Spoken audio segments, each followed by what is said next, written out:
Well, first of all, thank you so much for coming over, and I hope that what I have to say is of interest to you. I'm really very grateful to the ACSS for having me here again, and it's like coming back to family.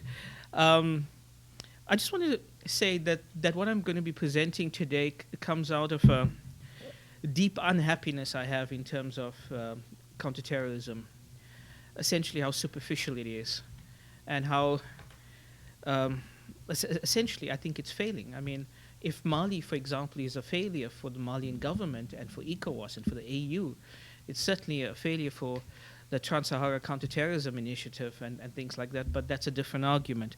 If you all are interested in terms of hearing my talk about the failure of U.S. counterterrorism initiatives in Africa, I'll be presenting that paper on the 2nd of April at the Atlantic Council. At the Michael S. Ansari Center. That's Peter Pham's outfit. But so this particular paper is a presentation from a research project from a book manuscript I'm writing, which is a comparative study of Boko Haram, Ansar al-Din, and Al-Shabaab in Somalia. And I'm essentially coming out of it because I've been unhappy at 3 different levels. In terms of my military engagement, in terms of counterterrorism, the idea that if you have a hammer in your hand, everything looks like a nail. And I'm also coming from it from the perspective of an academic. And I'm looking at the fact that counterterrorism basically focuses in terms of the protection of the state. But what is the state in terms of the African continent and how it's viewed illegitimately? So trying to protect an illegitimate entity and the implications you have in that. And then I'm coming from it from the angle of RIMA. RIMA is a new Israeli-based institute called the Research Institute on Muslims for the study of Muslims in Africa, and I'm a senior research associate there. And once again, that suggests that you need to sort of historicize this phenomenon. And not just simply saying, well, this is another U.S. designated terrorist entity called Al-Shabaab or Boko Haram or whatever. So to start, I think that quote kind of summarizes the situation kind of well, because you cannot understand Boko Haram without understanding the Nigerian state. You cannot understand Boko Haram without understanding the society in which it is located in. You can't fix it without fixing the state. That's my basic point, which I'll be emphasizing. Okay. So, I mean, if you just look at that short period there, you had 164 attacks by Boko Haram. And what was interesting was the geographical focus, moving from the 4 northern Nigerian states to most of northern Nigeria, as well as Abuja in terms of the attacks on the UN, as well as in terms of the police headquarters. And the targets also widened, considerably, from churches and politicians to the security forces and the UN. And some would argue that has a lot to do with Boko Haram's interaction with groups like Al-Qaeda in the Islamic Maghreb, Al-Shabaab, and so on. I think also it has a lot to do with the ideology, the underlying Salafist ideology there.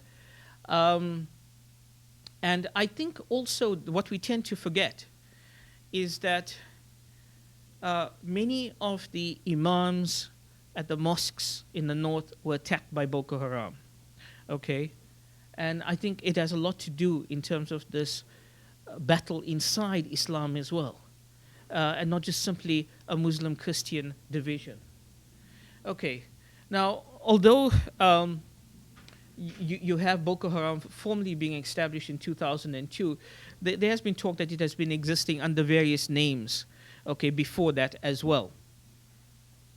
Now, here's the central point that I'm trying to make.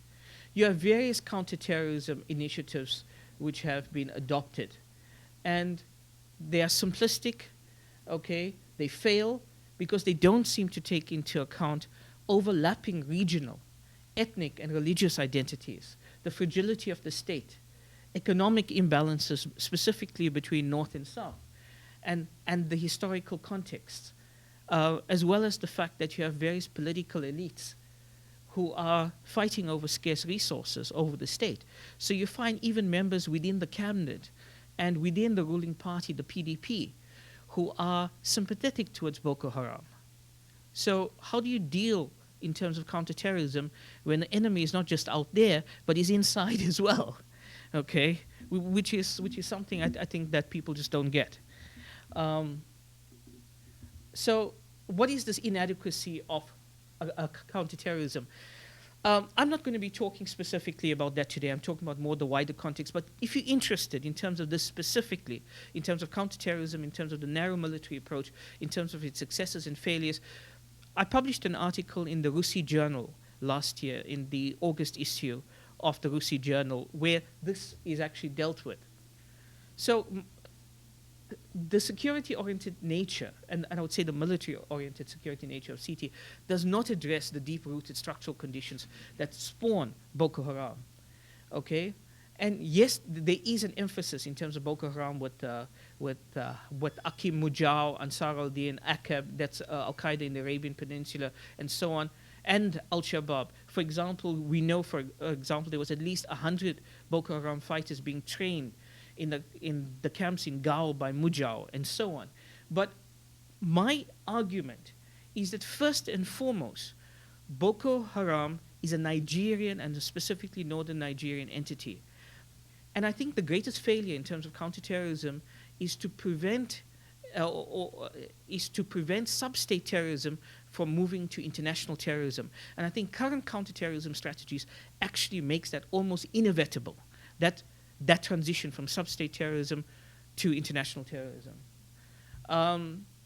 And this is something from Felber, Brown, and Forrest, where they argue that in Nigeria, no less than in Pakistan, a fanatical ideology often cloaks far more local and tribal grievances. Political Islam becomes a vehicle for various things, from, as you will see, from shop owners to politicians to ethnic identities and so on. And when Boko Haram spokesperson take responsibility for an attack, they always start off with the local grievances in terms of the developmental divide. I mean, 72% of the population live in poverty in the north, whereas the figure in the south is 27%. Okay? And if you add that developmental divide, you have an ethnic divide, you have a religious divide, it just becomes that much more unsettling. And the historical precedence to Boko Haram goes back to all the way to 1802, when Uthman Dan Fodio started his jihad, and which established the Sokoto Caliphate. And from a theoretical point of view, I mean, religious violence doesn't just happen. It's embedded in moments of histories and structures of cultures. And to understand that history and to understand those structures of culture and identity formation is absolutely imperative in terms of bringing an end to movements like these. Okay, so when we talk about Nigeria, we are talking about 160 million people divided into 350 ethnic groups, speaking 400 languages. Okay, and then of course you have 50% being Muslim, and they are divided in terms of Shia, Sunni, and Sufi, 40% Christians, and 10% adhering to various indigenous faiths. I mean, we have an understanding when we say who's an American, but in terms of are you Nigerian, what does it exactly mean? The African state is not the Westphalian state. I don't think you can actually talk in that language. And then from that, of course, one can argue, is there such a thing as a national interest from that perspective? Okay? National security interest. What does it mean? And when you look at it from a historical perspective, we don't have to go back to 1802. We can start with 1945 and look at the number of conflicts, okay, all of which had a religious element to it. There's been scores of such conflicts, and I just mentioned a few of these conflicts, having a religious and an ethnic identity to it. And this is what Watts had to say. What we have, in other words, is not nation building, but perhaps it's reverse, the unimagining, contra Benedict Anderson, the deconstruction of a particular sense of national community. Okay? And making a similar project is Said Adejumobi. Okay? What we have is the unraveling of being Nigerian. And I'll tell you this, one of the problems in terms of counterterrorism is that, at least to the people that I spoke to, is that the people deployed in places like Maiduguri and so on do not come, the security forces do not come from that area. They come from the south, they belong to a different ethnic group, to a particular religious identity. The people in the north are not amenable to the government in terms of counterterrorism because they honestly feel they are under occupation by a foreign power. They may be Nigerian, but they come from another ethnic group and another religious identity and another region. Okay, and this is extremely problematic, and therefore counterterrorism becomes a little bit counterproductive in that sense. Okay, and I think when you have this retreat of the welfare state, when you have contracting social services, okay, I'm not making any reference to Cyprus here. When you talk about a market ideology, you do have sharp divisions, okay, forming. And under these circumstances, religion, identity, ethnic identity plays a crucial role. And indeed, religious leaders actually occupy a central position, specifically because they are the ones providing education, health, welfare facilities. We're not going to talk about Hezbollah, but I mean, Hezbollah has a presence there, largely because they're doing the same thing that they had done in Lebanon in terms of provision, providing these particular services which the state is supposed to protect. I mean, to provide. And there is this services, and with the services come a sense of loyalty to these particular entity. What is very interesting for me was this Pew Global Attitudes project poll. They asked a number of citizens in various countries, should religious leaders play a role in politics? And because the religious leaders are providing for the people as opposed to the citizens, 91% in Nigeria agreed with the statement because they don't trust their politicians. Okay? This is higher than Pakistan, it's higher than Yemen, it's higher than Afghanistan. 91% said yes. Okay? And that also gives you, by converse, how low the state is looked at, and yet counterterrorism policies is focusing on the protection of that state, on training that state. Okay?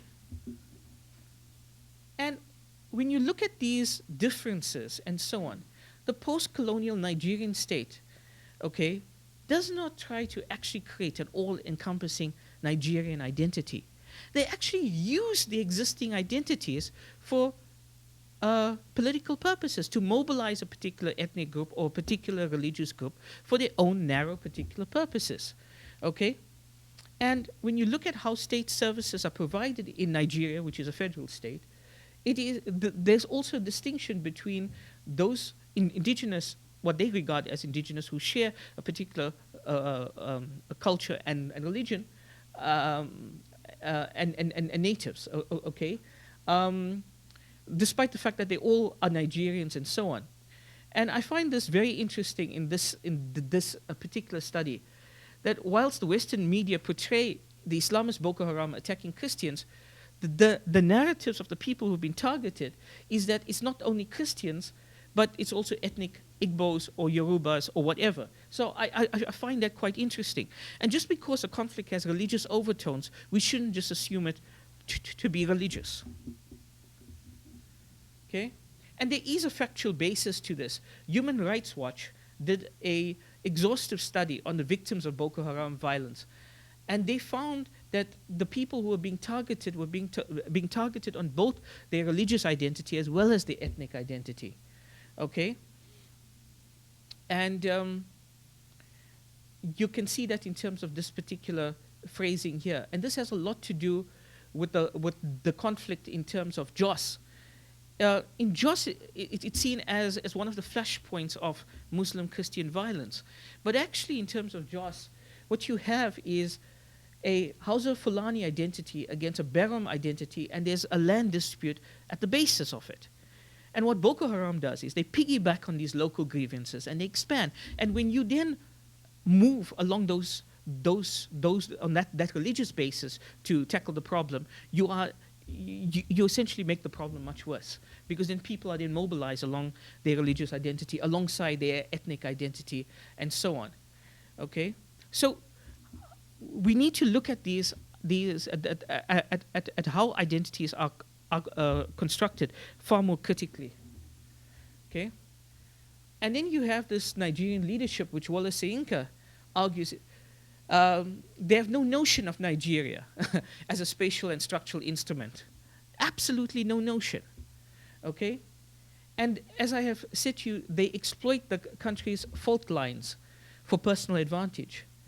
They have also made use, these same Nigerian politicians who are looking for support in terms of counterterrorism, they have also used Islamist fundamentalist vigilante gangs in various electoral races to deal with opposition and so on. They have also used Muhammad Yusuf, the founder of Boko Haram. They used him to capitalize on people wanting Sharia law, and that was nothing to do about Islam, but because there was a feeling of lawlessness, and people felt, well, if the security services cannot provide protection to us, then maybe Sharia law will. And therefore they turned to that, and these guys turned to Yusuf. And after they used him, they dumped him, and he felt pretty rejected, and he went on to establish Boko Haram in 2002. So this complexity we need to understand as well. And you have senior members of the PDP, of the ruling party, backing Boko Haram. And this is another a quote from a senior Nigerian military officer. They do have evidence of northern politicians who use the organization as political muscle, okay, who supply them with weapons, provide them with protection. You had senior members of Boko Haram who were captured, who suddenly disappeared from the jails, maximum security jails they were kept in. At other times, before a police raid on a suspected Boko Haram premises was done, these guys had tip-offs beforehand, and it all comes from within, okay? Now, why would they do that? Well, basically, you would recall the arrangement of the PDP of zoning, okay? So Obasanjo was a southern president, and since the return of military rule, or the ending of military rule in 1999, he ruled until 2007, and then a northerner was supposed to come in. When President Yar'Adua, a northerner, passed away, the expectation was that the current president, with the unfortunate name of Good Luck, will actually finish off Yar'Adua's first term and then step down and make room for a northerner in terms of the arrangement. But he did not keep to that arrangement. So the northern political elite feel quite cheesed off with him. Okay? And it has a lot to do also about state resources. The capture of state resources by occupying key positions to maintain your big man status, the whole patronage network, feeding it and so on. So politics becomes a zero-sum game. It becomes a do or die. So if you exclude it, you then go and look for alternative ways to get even. And in this case, it includes supporting Boko Haram. So when you look at the end of military rule, these northern politicians are marginalized. Jonathan goes against zoning. And when he went against the zoning arrangement, what was interesting was that northern politicians sent out various messages saying, do not vote for the southerner. Do not vote for this Christian. Okay? And Boko Haram also played into it. Okay? And there's another aspect which also supports Boko Haram as well. And this is the Nigerian traders. The northern Nigerian traders are increasingly feeling the heat from their better qualified, more entrepreneurial southern traders who are coming in. And so northern businessmen are actually giving them funds to attack businesses from the south, which happen to be Christian. But it's not the fact that they're Christian, but because they are a commercial threat to northern businessmen. So it becomes far more complicated than, look, this is Al-Qaeda's new front, okay? And this is the governor of Borno State, Kashim Shettima, who said Boko Haram has become a franchise that anyone can buy into, anyone with grievances. So again, far more complicated, okay? So in conclusion, what are we talking about? I mean, obviously you need to fix. I'm not opposed to a military solution. I am not opposed to beefing up your intelligence apparatus and so on and so forth. But I'm saying that on its own is not good enough, because Boko Haram is a vehicle representing this deep popular dissatisfaction. And there were previous examples of Boko Haram. If you go back to Maitatsine in 1980, a lot of the same rhetoric and so forth. And then you destroy the movement, and 20 years later or 10 years later, another movement is born, okay? And so there are various things that you need to do. You need to, of course, create a more inclusive state. And therefore, in your engagement, it's not simply training the Nigerian military in terms of counterterrorism, but it's also asking them to be more responsive in terms of their citizens' needs and serving their citizens and so on, okay? Greater development in the north, more Western-style education in the north, because for a long time under the British, there was no missionary education, which actually trained the southern elite in terms of business and how to run a modern state and so on, okay?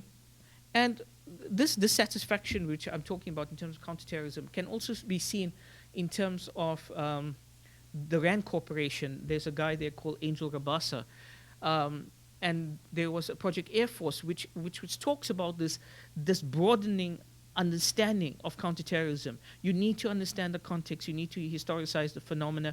You need to understand that hard measures alone are not going to work, that you need to deal with the structural conditions which are giving rise to it. But you see it also, I think, in terms of AFRICOM, in terms of also having development experts there and so forth. But of course, that raises an interesting question in terms of militarizing development assistance and so forth. The major issue if I can be critical here, okay, is that if the US aligns itself with a regime like the Nigerian regime does, which has been stealing about $4 to $8 billion per annum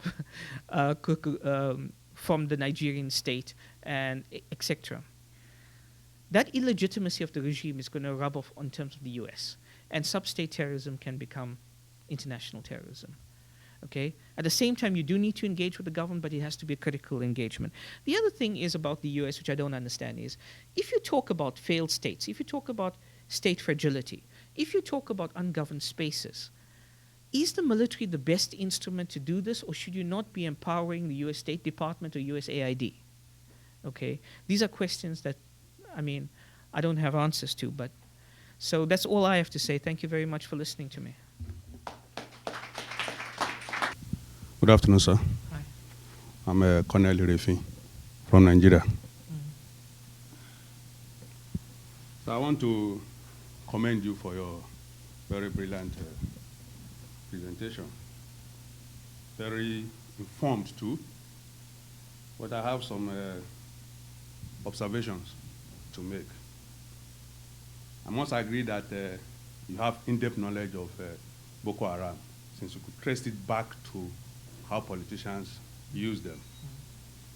However, Boko Haram being in the north, neglect being one of the reasons I don't always want to agree with that. Because Nigeria will be 53 years October this year. Out of that 53 years, we've had Northerners as president of Nigeria for more than 38 years. I'm from the north, Kogi State. If you check the map, you see it very well. So if we have them for more than 38 years, I could name them one by one if I have time. What have they done to develop the north? Whether in terms of military coup, whether in terms of civilians, they have always been in charge.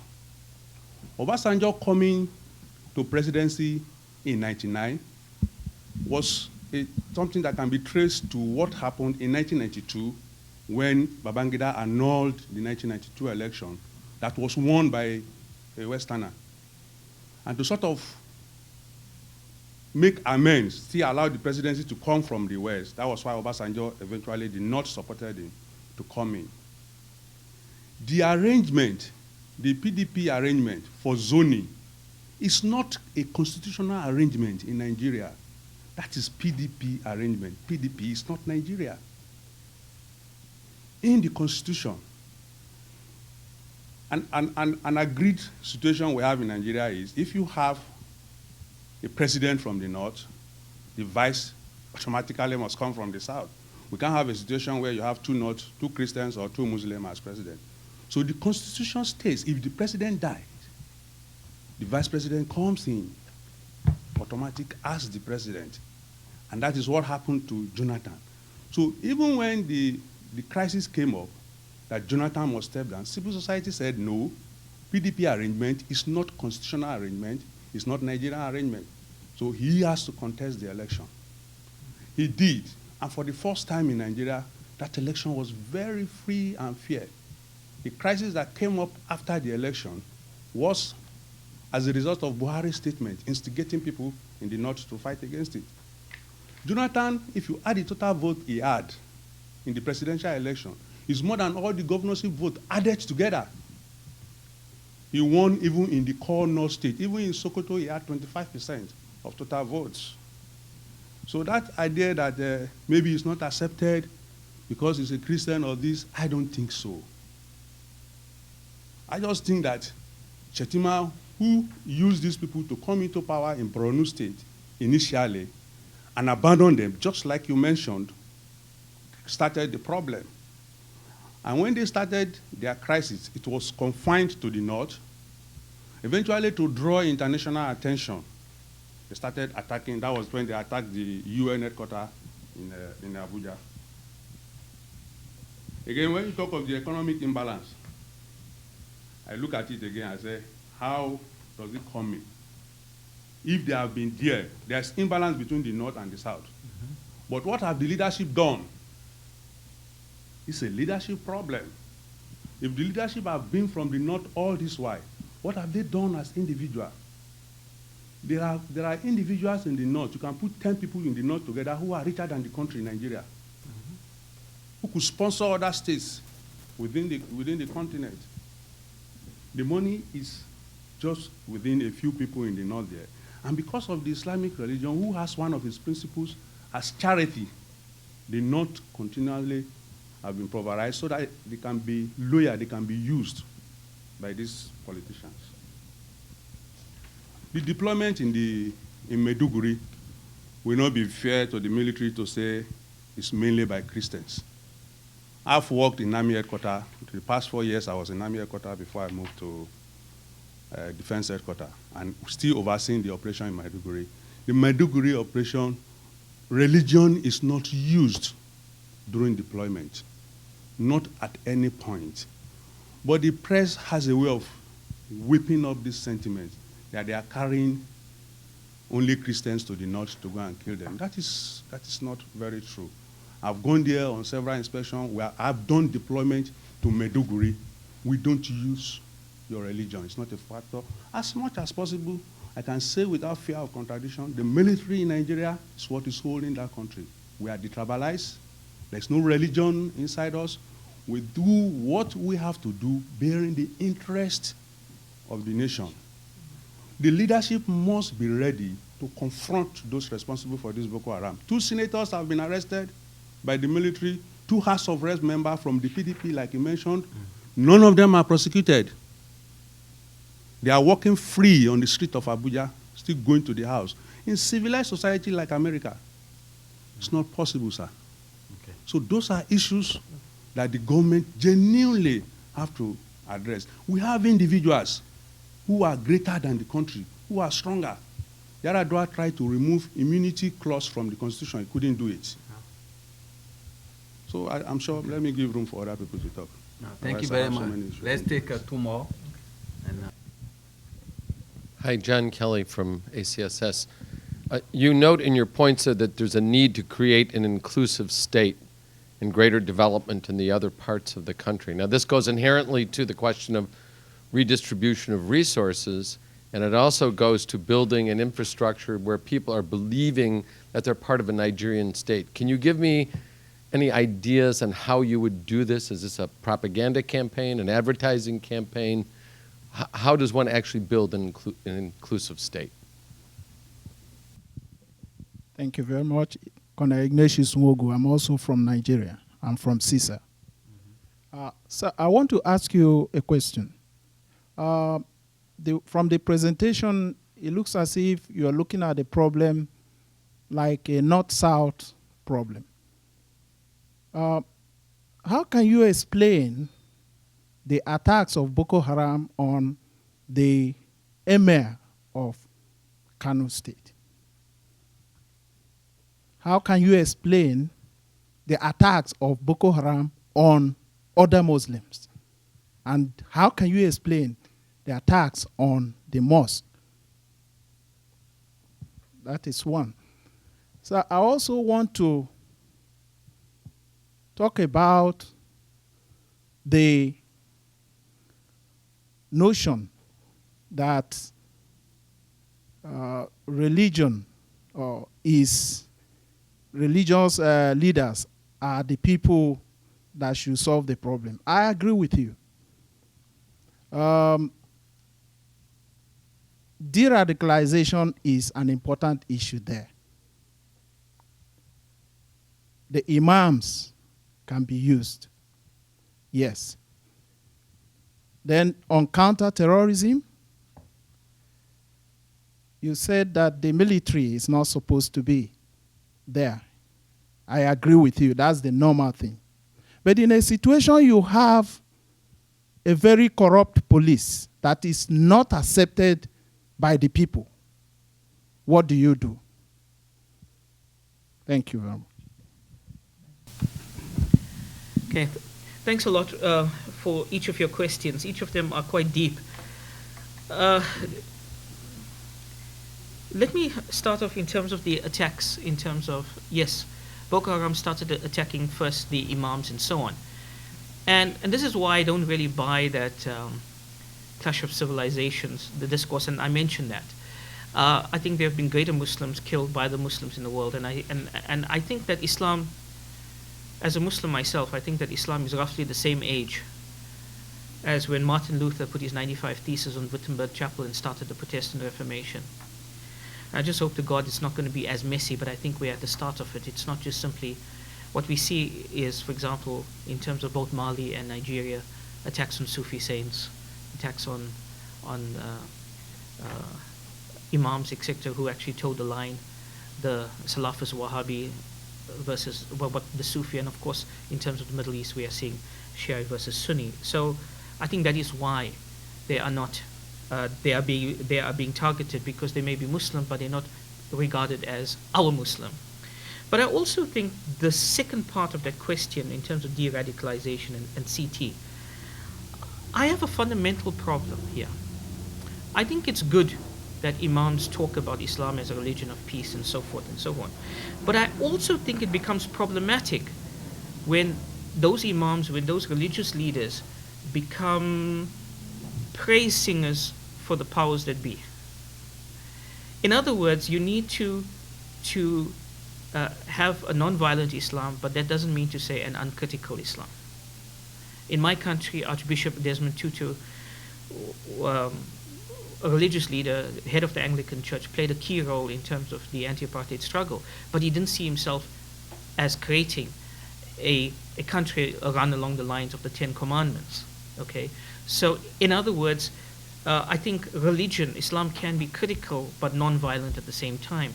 And in terms of de-radicalization, they tend to forget that, especially when you're talking about a state which has very little legitimacy in the eyes of the people. Okay, I didn't say that religious leaders. When I put up that figure of 91% or whatever, is how Nigerians perceive religious leaders.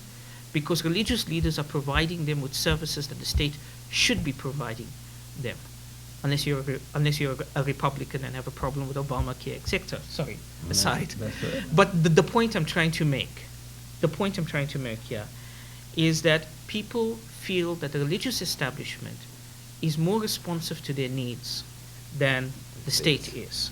And with that, of course, comes a shift in loyalty. Okay, and I think one of the problems in terms of the African state is that there hasn't been a social contract, really. The question about rebuilding the state, John, I'll be honest with you, it's tough. Okay, there's no easy answers and there's no one path. In South Africa, for example, given our own apartheid past, our own divided past, we created this notion, of a rainbow nation. We know it doesn't really exist. That's right. But all things are social constructs, right? So we created. Of course, now it's being undone by that fool who is now president in my country, but that's a different argument. But the point I'm trying to make here is that there needs to be pushing a Nigerian identity, and that you can't have a situation where one path, where the poverty in the north is 3 times that amount in terms of the south, and so on. Now, of course, Nigeria is a federal system, and I agree with the people here who had argued that, well, what are the northern politicians doing? I'm not playing northern versus southerner. I'm saying that northern politicians too are also playing the game of lining their own pockets. They have no sense of public service, of being a public servant and providing for the people. I mean, here's some figures here, right? Nigeria has been earning $74 billion per annum, right, from its oil alone. And yet more than half of Nigerians live on less than $1 a day. And 4 out of 10 are unemployed. Okay? You can't have this kind of situation existing. And of course there are certain things which is outside of the control of the state. I mean, one of the reasons, if you take Kano, for example, in 1987, Kano had 350 factories. It is down to 103 now, largely because of Kano essentially making textiles and cheap Chinese textiles, being sold at 1/3 of the price, and they just couldn't compete. Okay, so there's certain things which is outside, which they just cannot control. In terms of the zoning arrangement, I mentioned it was a PDP arrangement.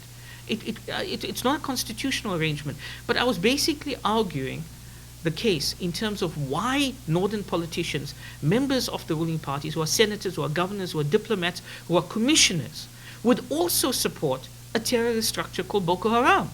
Because this is what they told me. They were unhappy with the fact that that went against the arrangement. Okay? And that accounted for them. And from a counterterrorism perspective, it just asks you a question in terms of, so if you're talking to someone, but you're not quite sure where the person's loyalty is, what happens then? In terms of the military deployment, my material comes largely from Amnesty International and Human Rights Watch. And I mean, there's been various cases. On the 9th of July 2011, for example, the Joint Task Force, okay, which operated in the Kaleri and Gomari area in Maiduguri, okay, shot dead 25 people, which included women and children, and they burnt homes. In one case, there was an attack, and because they didn't get prior warning from the community, they burnt all the cars in that area. I mean, that's just making a problem worse.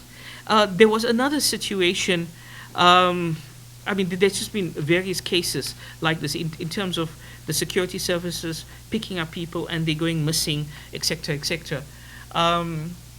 So, yeah, I'm not quite sure how to actually handle this, but this is not the way to go about winning hearts and minds when you are having legitimacy problems, etc. And I think that kind of counterterrorism is just bad news. I want to ask you another question. Do you think that there's any external input into this Boko Haram terrorist attacks? Yeah. Look, I did, and I do, but I think that first and foremost, Boko Haram started off in terms of being a Nigerian entity, yes. and we failed to stop it from just operating at that level, and we, by our own actions, made it worse. But to give you an idea of what I'm talking about, yeah, and as I said to you, I have written on this, I mean, when you look at the names that they call themselves, in terms of including the Nigerian Taliban and the black Taliban, we can sort of essentially look at where they get their inspiration. And they have claimed, and I'm looking at statements from their spokesperson, that they've sent their guys to Afghanistan, Lebanon, Pakistan, Iraq, Mauritania, and Algeria for further training, also to Somalia, to Al-Shabaab, of course, maybe before the push by AMISOM. The fact that they did meet with the Akim leadership in Niger. I already mentioned the fact that you had 100 Boko Haram fighters being trained by Mujao, the offshoot of Akim in Gao, in Mali. And I think you also see it in terms of their sophistication, okay? You would remember originally starting with knives, machete, bows and arrows and petrol bombs, and then moving to IED, suicide car bombing, synchronized assaults as we saw in Mumbai in 2008. The use of explosives like PETN and TATP in shaped charges to magnify the explosion. There is definitely that. I don't think they are any longer sub-state terrorism. I think they are international terrorism, but I'm saying that we, in terms of our CT efforts, have made matters far worse. You paint a picture of state incapacity, really, and lack of leadership.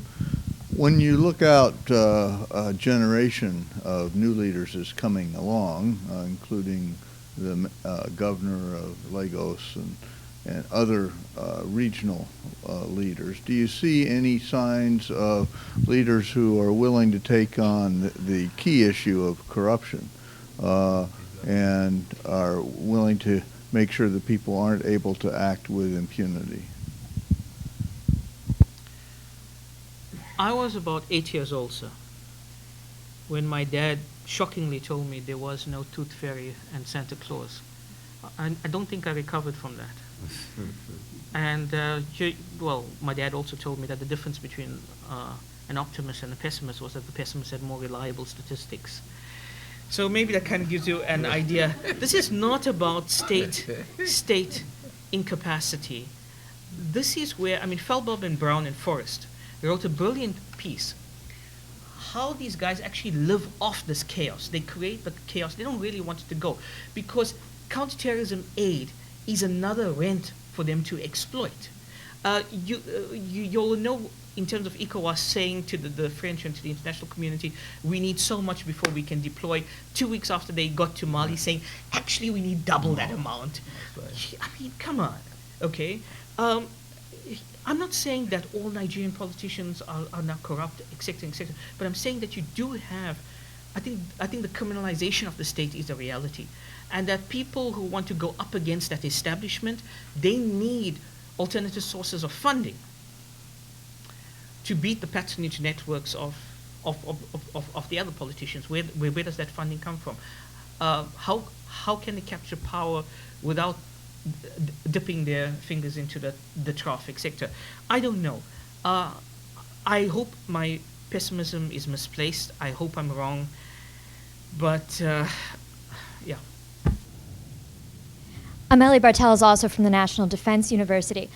I'd like to go back to the issue about the sort of tension between local and transnational definitions, because it seems to me that we have a problem in that the roots of the conflict are local, but the funding sources are international.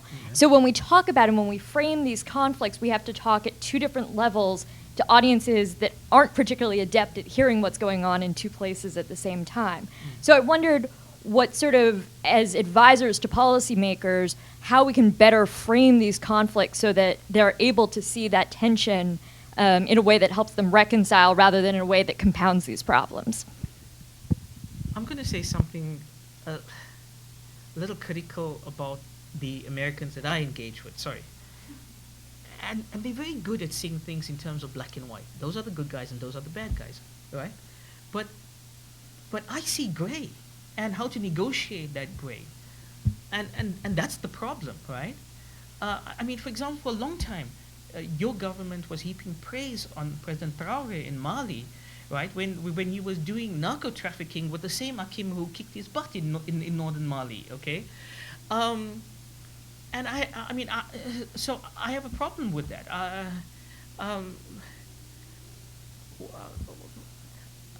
I think in terms of the local, I don't think Boko Haram is local anymore. I think it started off at local, and I'm saying that we could have been far more proactive by engaging earlier and actually preventing it. I mean, in 2004, Ambassador Princeton Lyman wrote a brilliant article in Foreign Affairs, 2004, promising that things are going to go badly in northern Nigeria, right, and West Africa. I mean, you didn't have to be Nostradamus to figure this out, okay? But why do we have to wait for it to blow before we react? Okay, I don't know. I spent last year in Eastleigh in this suburb in Nairobi in terms of Kenya. There's some very local problems there. And Kenyan Somalis, not Somalis from Somalia, but Kenyan Somalis who are ethnically Somali, they have been going to get training by Al-Shabaab, okay? And now they are assisting the Mombasa Republican Council, which is saying, no, we don't want to be part of this. And together with Pemba and Zanzibar, of now Tanzania, we want to go our own separate ways. I mean, this crisis is going to blow next. We could see it going. They need to understand this. They need to understand they have to create, promote greater democracy, transparency, a responsive state, and so on.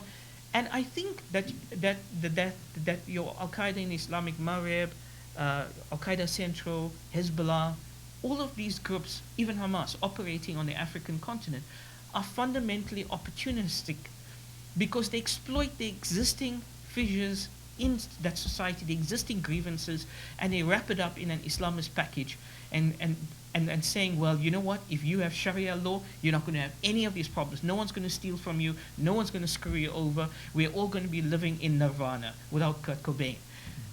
Okay, but you understand what I'm saying here. And I'm not sure why people can't get it. I just don't understand that. It's not clear to me what in 2004 we should have done to eliminate the possibility of Boko Haram in 2013. Number of these things, as you point out, are local problems which lend themselves more to local solutions than they do to some sort of intervention from outsiders. And it's not clear to me now what you would have the outside world do in response to Boko Haram.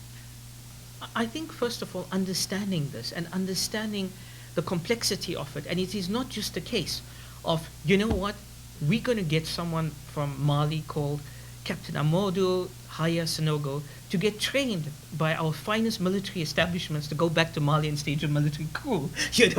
I mean, I guess what I'm saying here is to think that you can teach civil military relations and then slot that officer back in a highly corrupt Malian military was crazy. It's like you're on a Titanic and the hull has already been breached by the iceberg, and you are saying, here's a bucket, let's go and empty the water out. Okay, you need to come to those structural problems, and you don't even have Leonardo DiCaprio in that scenario. So the situation I'm saying is one, be more proactive than reactive. Second, I think it's imperative that it's not so much you guys doing something, but the national states need to be leaned on to do the right things, okay? Because it has greater legitimacy in terms of coming from them and so on. But they have to. There needs to be a whole alternative in terms of their political culture. Very importantly, I think it's imperative that the international community speaks with one voice. You can't have a situation of you guys doing one thing, the EU doing something else, and the Chinese doing something else. I mean, if I think about three big players in terms of the African continent, Africa needs to be a continent of great power consensus. Okay?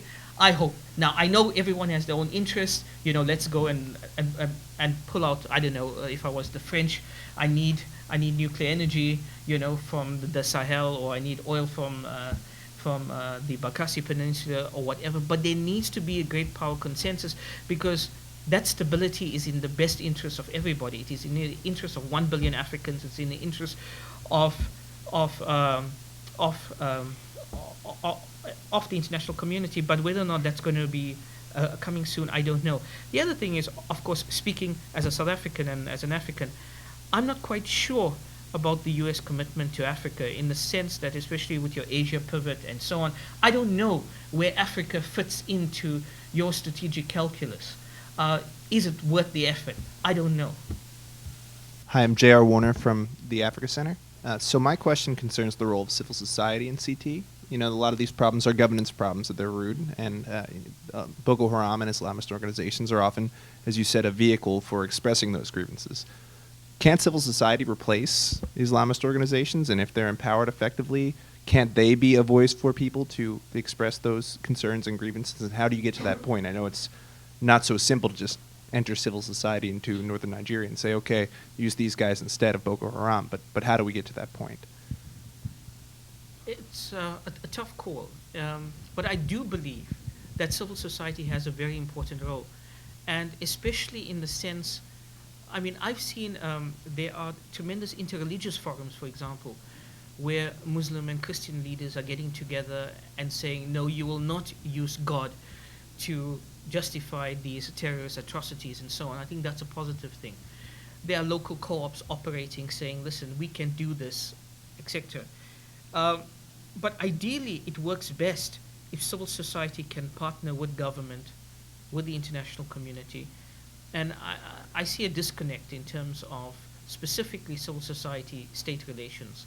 I mean, for example, coming from my country, and maybe it's an extreme example, but if you had said to civil society pre-94, you need to partner with with the apartheid state, it would have been extremely problematic.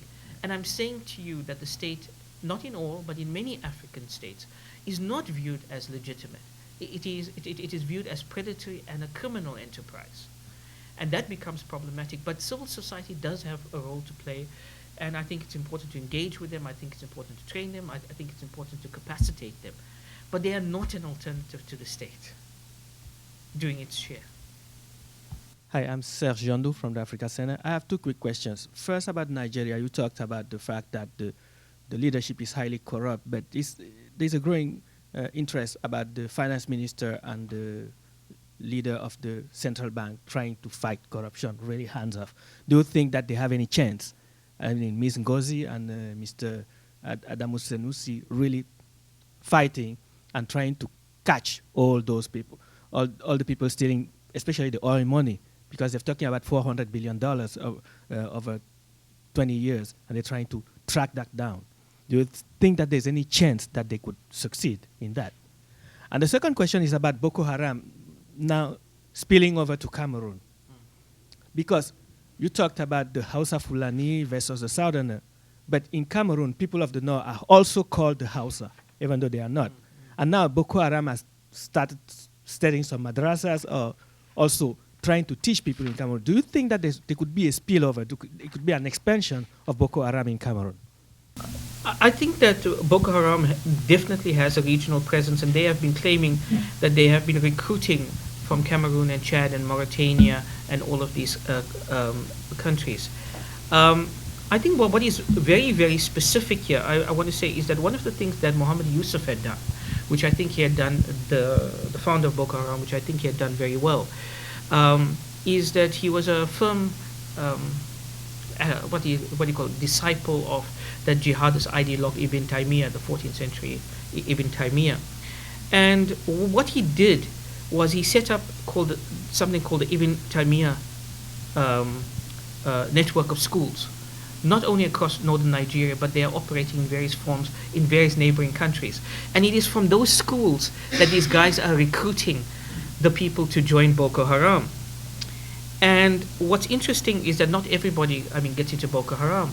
The mentor, the sheikh, the local imam at that school chooses his disciples very carefully, and that is part of the problem in terms of the failure of counterterrorism, because it's very hard to break the bonds of loyalty between the disciple and the religious leader.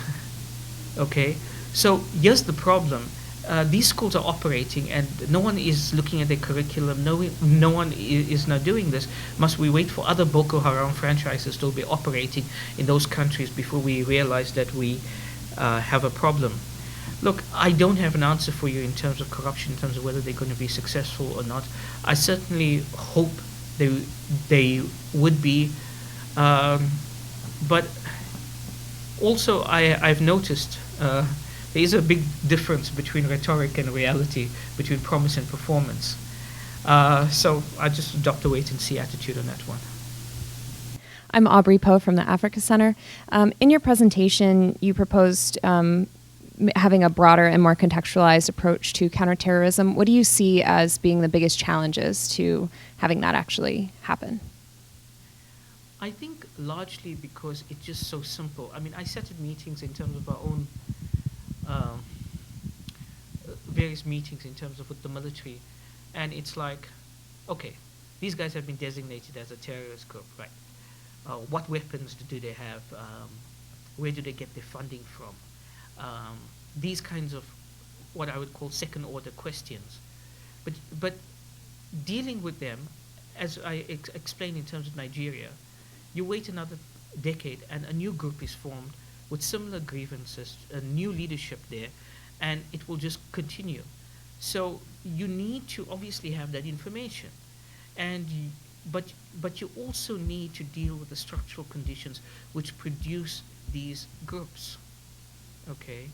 And that's not being done. And that's something which, I mean, as I said to you, comes out of the thinking of, it's not so much my criticism, I'm just repeating what Angel Rabas at the RAND Corporation had actually stated. Without that, you are not going to go very far down the road. And what I see is there's far more emphasis on the military dimension as opposed to the socioeconomic sector dimensions, and that is problematic. I think that balance has to be righted. Yeah, Jim Beaver from the National War College faculty. Two questions. One is, you haven't mentioned the business community, business leaders. Are there visionaries or statesmen who are strong enough, powerful enough, self-confident enough in a Nigerian context and can see more of a future in licit economy than illicit economy that can shape the future in Nigeria? First question. And the second is, do you see examples elsewhere in the region from which Nigeria could model itself, even from countries that might be much smaller, but are on a different path, like Ghana? Or do you see the flip side, that Ghana, in fact, may get infected by some of the same problems, yet again, of a Nigeria?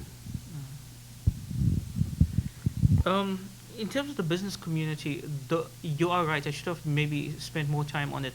I just mentioned in the presentation, you would recall, that Boko Haram was getting funds from the northern Nigerian business community, who actually see southern traders in northern Nigeria as a challenge, as a commercial threat to them. So they fund Boko Haram. But I think that whether or not the business community can play a role, I mean, big business community in Nigeria, depends in terms of, when I often look at Nigeria in terms of the elites, you find a very strong symbiotic, should I use the word parasitic, relationship between the business community and the political elite, in the sense that each one draws benefit in terms of Nigerian businessmen actually getting something from the state, and therefore, I'm talking about big business, and therefore not having an interest in terms of changing the status quo. In an ideal situation, the business community would play a great role because they are independent of that state largesse. They have a vested interest in stability because stability is good for profits, etc. But it depends on that kind of relationship, or how much of leeway have they got. In South Africa, for example, we had a business leader who took on corruption in terms of the government and paid a massive price for it, and he was forced to leave as CEO of the company because it was conditional upon that company getting largesse from the state.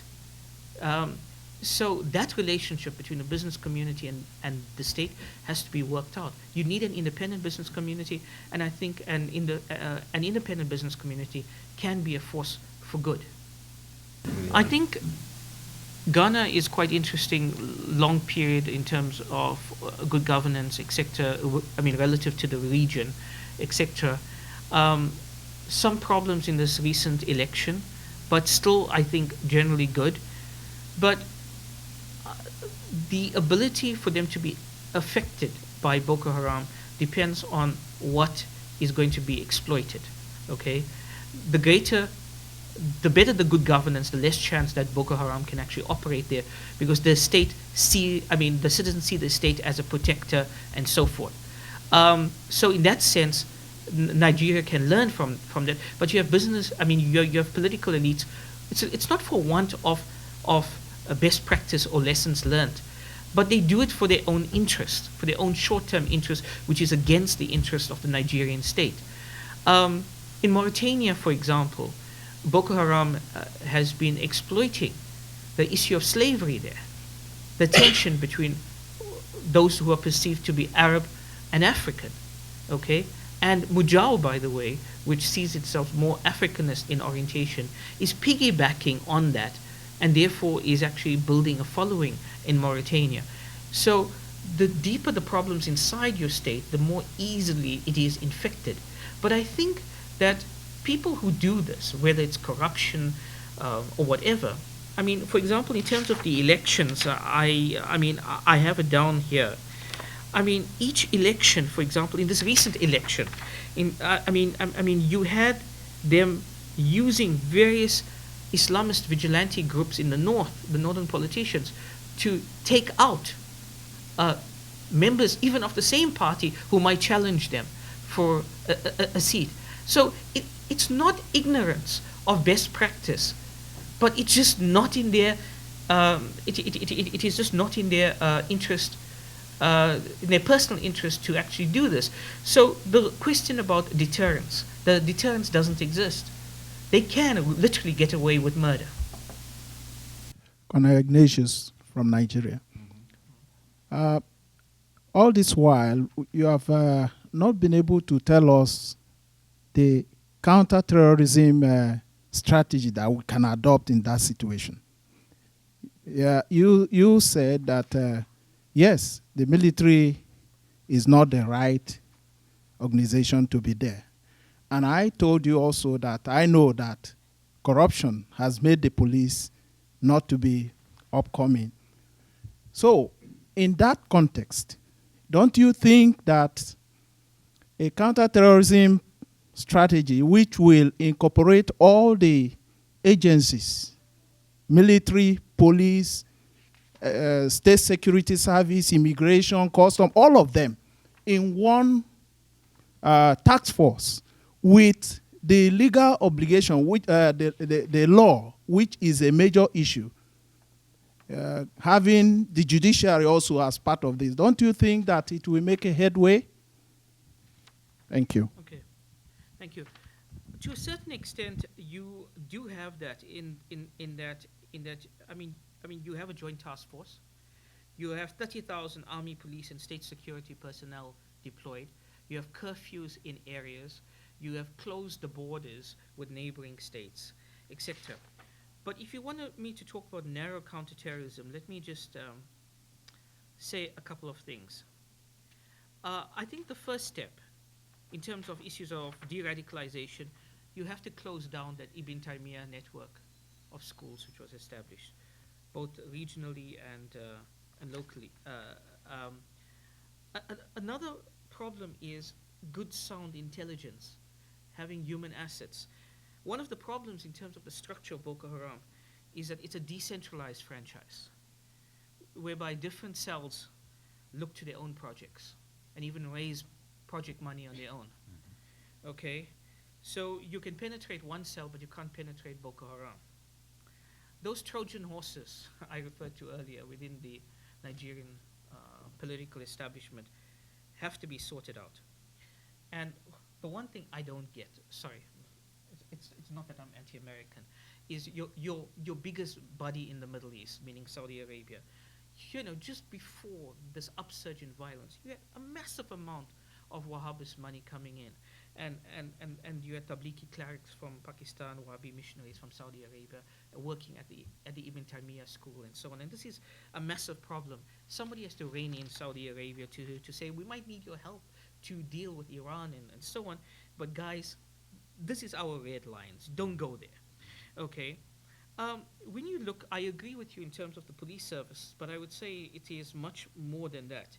When you look at the police service, for example, you know, most police stations do not even document their work. There's no database for fingerprints. There's no systematic forensic investigation methodology. There's only 2 forensic laboratory facilities. There are few trained forensic staff and insufficient budgets for investigations. Those kinds of things have to be sorted out.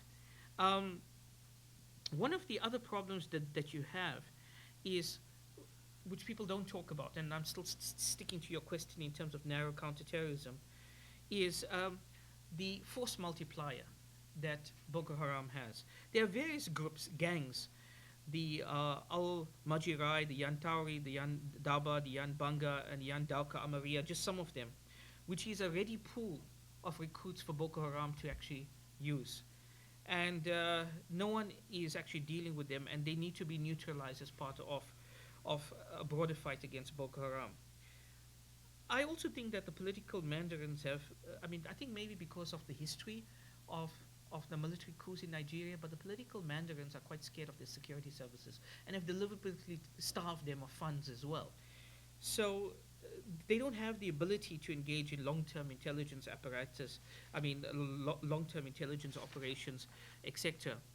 And then you have a federal structure where you have the inability of state governors as a chief security officers of their states to actually provide leadership, okay? You know, when you look at the skill sets of the Nigerian security forces, it is really, really frightening. It does not provide an adequate fit to the challenges posed by Boko Haram. It seems in the intelligence community, most of them have a VIP protection background, since obviously the protection of the political office holder seems more important than actually intelligence. And there was various cases. There was one case, for example, in December 2011, when the security police had the house of one suspected militant, Muhammad Aliyu, under surveillance. It was done so ineptly that the guy knew that he was under surveillance within minutes. And he then called up members of Boko Haram. They came in 3 vehicles, and within minutes, all 3 police security officers were now killed. This is ridiculous. I'm going to quote a Nigerian scholar called Agekame, who wrote this about the Nigerian security services. It's not just about the police. Standards have fallen due to political partisanship. People now occupy sensitive positions in the security agencies, not because of their ability to perform, but because they are either from one geographical location, simply wield some influence, or know some people at the top who will nurture their career. The twin evil of godfatherism and favoritism has eaten deep into the entire gamut of the security agencies. Sycophancy rather than professionalism has been elevated as the most important criteria for career advancement. You can't fight Boko Haram with this. Colonel Olu from National War College. Mm-hmm. Again, just a few comments, then a question for you. On the issue of a lot of these things, propaganda. A lot of the information, maybe through press, and all of these things is propaganda. Mm-hmm. I say that because I've been in the act, in the center of all this crisis, by virtue of my appointment. We have 5,000 troops in Maiduguri. 5,000 made up of custom, immigration, police, SSS, authoritatively. That 30,000 is too bogus. Mm-hmm. I don't know where that source came from. Mm-hmm. I was involved in the deployment. Then secondly, counterterrorism. Yes, agreed. It's not the job for the military in a civilized society. Like in America, the military is not involved in counterterrorism. It's just the work of the police and FIB and all the rest. But the situation we have in Nigeria is not like the United States. So you can't rate Nigeria the way you will rate the United States or other civilized society. To solve our problem, what we call culturally, we have to solve it our own way. And that will mean getting one body that is not too biased, that does not have any personal interest to do it. All these other cries of Christians going to the north or of inadequate people doing it, they are just sponsored by the northern politicians who are behind these Boko Haram people. That is just the truth, but those are things that ordinarily will not come out. Sir, will you advise the Nigerian government to negotiate with the terrorist group even when they are faceless? The figure of the 30,000 actually comes from your National Security Advisor, General Andrew Nzizi? Sorry? Azazi. What I find, look, what you asked me if I would advise them, well, what I find interesting is that, well, first of all, here's some quotes from President Jonathan. When he said that Boko Haram have members and sympathizers in the government and security agencies. This is your president speaking, and I'm quoting him directly. Some of them are in the executive arm of government, some of them are in the parliamentary legislative arm of government, while some of them are even in the judiciary. Some are also in the armed forces, the police, and other security agencies. He went on to say that the situation being confronted is worse than the 1967-1970 civil war. Initially, Jonathan, when you ask about dialogue, was now talking about fighting fire with fire. What was interesting, though, in a media interview in January 2012, your president urged Boko Haram to enter into a dialogue with the government. And I think that, you know, oh, by the way, the Boko Haram spokesperson, Abul Kaka, then told journalists that the group intended to fight, to continue fighting because Jonathan's call was not sincere. That's dialogue and negotiation. Okay, well, I think just want trying to wrap up here because we only have 5 minutes left. Thank you, Dr. Hussein. Listen to you, one might get the impression that there's no solution, nothing to do, which I hope is not what you are saying. We do have a very serious, complex issue, as you can tell. We have the very nature for the Nigerian state that need to be reformed somehow, from what I'm hearing. We have a corrupt leadership. We have a North versus South issue, which is in most African countries for sure. And incidentally, Northerners don't always develop the North. Just like you have an issue where Southerners are not developing the South, which is a whole different issue altogether. But I want you to really do, in the next maybe couple of minutes, if, let's say, Jonathan Goodluck invited you to come and I want you to give 2 or 3 key recommendations, if you can, or President Obama agree with your constructive criticism and say, well, guess what? Tell me what I need to do differently. 2 or 3 recommendations.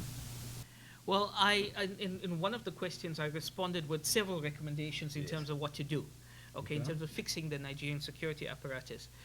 But, I mean, look. Can they win? Is this winnable, first of all? Look, or there's no hope at all? I live in a tough continent, and I think the solution is very clear. If you want to see a brighter side of things, take Prozac. Nothing else works. I don't have a solution for you guys. I put down various recommendations in terms of, you know, I mean, you can't not have a fingerprint database. You can't not have forensic laboratories operating. You can't appoint people in terms of their political connections to the security and intelligence apparatus of the state. These are, I mean, very clear and straightforward things. Whether or not it's going to be implemented or not, because this is how the system operates, I don't know. That's why Prozac. What about the U.S.? Well, maybe Obama should cut a deal with the Republicans and stop the sequester and the fiscal cliff or something first. I don't know. But I think in terms of the U.S., look, I think there is a need for a far more nuanced understanding of Africa. And one of the problems is right at the beginning. In that article that Ambassador Lyman wrote in 2004, I say 2004, it's not 2013, he mentioned there was not a single Hausa-speaking American at the embassy. There was no consular representation, etc., in the north in Nigeria.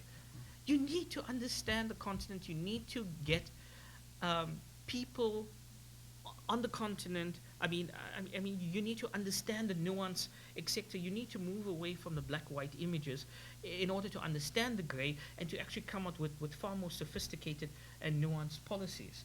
And I also think that you need to ask yourself, okay, what exactly happened to the Trans-Sahara Counterterrorism Initiative when it didn't work in terms of Mali? I think you need to ask yourself these now hard questions. You need to reflect about this, okay?